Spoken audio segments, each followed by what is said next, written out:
Welcome back to Amethyst Adventures, Day 8, and the Queens of Christmas Holiday Decor Club is moving on with our 12 Days of Christmas collab. Hopefully, giving you inspiration and motivation to start your Christmas decorating at your home. Today I'm at Hobby Lobby, and guess what? 66% off. Wow. So all the items that you see that I'm showing you the prices of are drastically reduced at the register. So get on over to Hobby Lobby because they have some fabulous Christmas decor. I'm gonna take you on a walkthrough through the store and show you the prices of some of the items that I love. So sit back and relax, grab your favorite drink, and let's enjoy shopping at Hobby Lobby together. And make sure you watch all the way till the end so you can see what I hauled.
I absolutely love the decor at Hobby Lobby.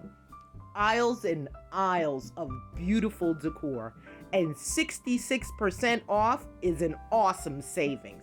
So run, don't walk to your nearest Hobby Lobby and get that 66% off all Christmas decor. If you're enjoying today's video, please be sure to give me a big thumbs up. It helps so much. And consider joining the Amethyst Adventures family. It's free, it's quick, and honey, it's easy. Just go ahead and click on that red subscribe button and hit that notification bell so that you will know when I upload a brand new video. Now stay tuned for the haul. From Hobby Lobby, I got these beautiful glittery snowflakes. They were $10.99, half off of that. I got these reindeer antlers, also $10.99 and half off of that. And then I got these beautiful faux fir trees for the living room. Beautiful. So the price on that was $18.99.